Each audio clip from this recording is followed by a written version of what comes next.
Well, Anthony, good to see you again, my friend.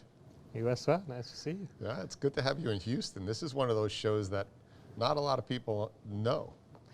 I guess it's my first trip in 14 months, so really Gosh, you would have glad went to be anywhere at this point. It's good to see you. What's happening in Raleigh-Durham with the census these days? Things are well. I think there's a lot happening. We moved to a new facility and trying to get that up and running, and the teams across the globe, Japan, Israel, Europe, and in North Carolina are really busy in getting our agenda going in terms of driving innovation and driving clinical adoption and trying to develop the market. So you mentioned Israel. I don't think a lot of people, I think when people think of a census, they think of Raleigh-Durham exclusively. And you had an acquisition not too long ago that brought in some powerful technology. That's correct. In late 2018, we acquired MST technology, and we've been leveraging that as a base, and we've been growing that team. So we added some really good engineers, mathematicians, algorithm developers to build on the team there. So the team in Israel, primarily it's R&D hub for us, primarily focusing on augmented intelligence, machine vision, machine learning. That's the capability. It's becoming more of a augmented intelligence, machine learning center of excellence, so to speak. And we continue to invest and drive that forward. And we're seeing that technology now, FDA approved. I saw that. Congratulations. And CE marked earlier this year. It's fun to see a soft tissue robotic company get clearances. You know, I recently was chatting about that. Is everybody's pursuing robots. And we'll come back to that, is it's not about the robot anymore, it's about the performance in surgery. Right.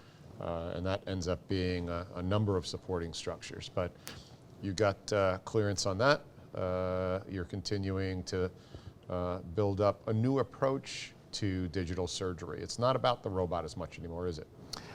Not really. I mean, robots have done its work, and the technology behind robotics still has a role to play. But it's really the intelligence element and the cognitive support elements. I think it has a lot more potential to add value in terms of reducing complications, reducing variability, and also I think some root cause is really around the cognitive fatigue of surgeons. So I think trying to reduce that by leveraging the digital technology. So that's really, we believe that can be a true value driver and really somewhat of a breakthrough innovative step. So that's really what we are focusing on and trying to build on top of the digital laparoscopic robotic platform we have. And that's been a theme today in the hardware software focus of today's flight, where I think just a few years ago there was an over focus on the robot itself. And now you're starting to see the market mature to, let's reduce the cognitive load on the surgeon, meaning the physical load or the interpretation. And now let's start to use the surgeon's brain and his or her sort of experience through the delivery system, but start to take some of that load off of the clinician and advise him or her either through AI or through however you want to categorize it, machine learning, and deliver that now for decisions to be made. And when you start to have that with a surgeon and you have that intraoperative advisement real time, that seems to be where it's going. I think so, because I think robotics really address the physical fatigue aspect of it, and the robotic technology will continue to grow. But now we need to start augmenting the cognitive side. And then we realized that because we were able to achieve address the physical fatigue aspect very comfortably. And then the next was really the cognitive side. So it is it's not easy, right? I mean, you look at automotive or aerospace, it took its time to mature. And I think we are just laying the foundation now and trying to do some simple tasks just to prove the technology and also to get the surgeon community more comfortable with trusting digital technology for something that they value, and it's been a skill and an art for decades. So trying to give them the confidence that digital technology can give them an edge and help their cognitive fatigue, and give them cognitive bandwidth pretty much to focus on other important tasks. Now you work with really talented surgeons and really talented roboticist surgeons. If you look at a classic distribution curve, you've got these elite players at this end, yet those aren't replicatable. Right. And so what does robotics do to pull those skills back to the center line of those that either might not be experienced enough, or maybe not as talently enhanced, or maybe aren't as immersed in practicing their craft, where these artists up here, pre-robotics, have sort of set the standard? Yeah, so I think that there's a huge curve also with respect to human anatomy and the complications that any one patient might have. So I think that art is still going to be required when unexpected. There's a limit to what you could predict.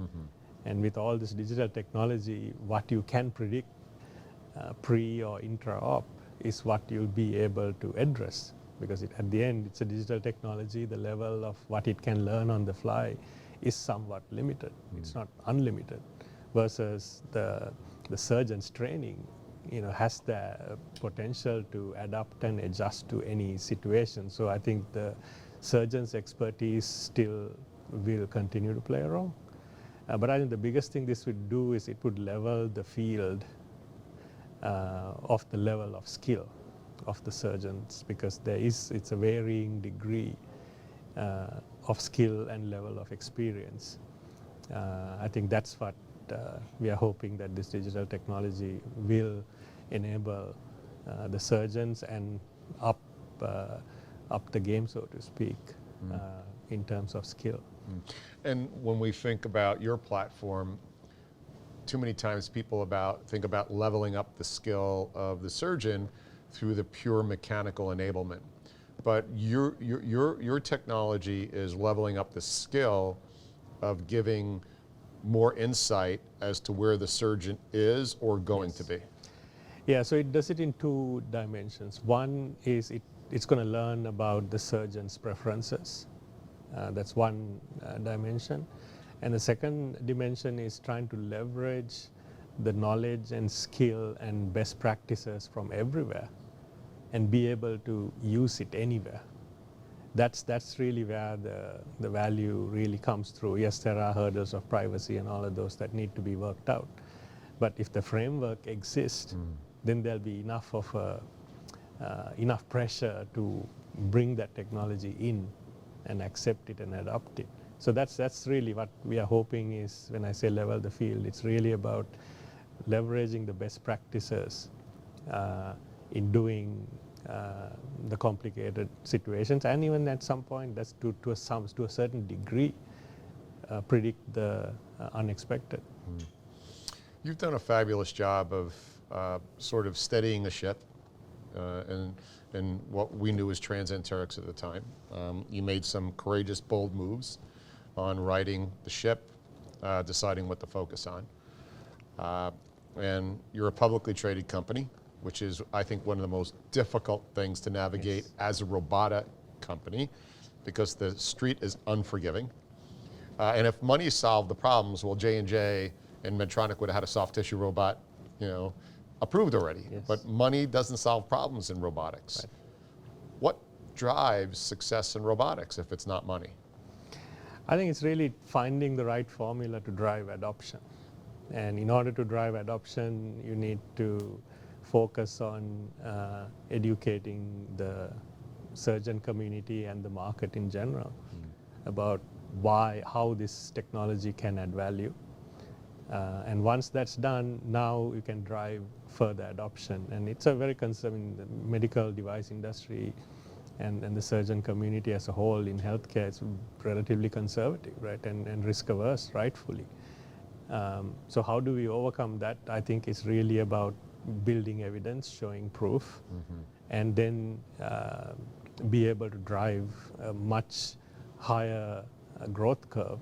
But I think there's some degree of patience and building a strong foundation before pursuing, at a much more aggressive scale on a commercial effort. But once the foundation is built and once the community understands what this technology can do and will do and gain some level of confidence, I think that's what really we are focusing on, and that's what we've communicated externally as well, is that progress in order to get us the time to enable us to spend the time to do that before pursuing a commercial story.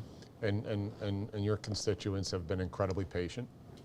You've been very patient. Yeah. And having said that, what should we be looking for over the next 12 to 18 months from you and your team? So I think the adoption is actually happening very rapidly. I mean, we just talked about very recently, our case numbers are year to date grown, double digits. And if all works well, we'll be in the very high double-digit territory in terms of case growth.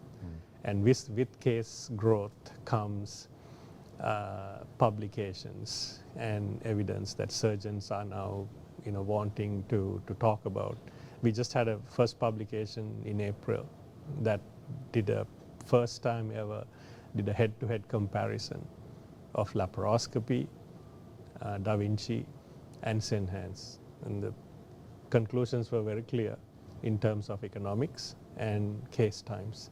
And that's just one, but that was enabled by the volume of cases being done. So the more volume we have, the more publications in different specialties, and that's hard evidence. And that's what I think will further propel even more adoption.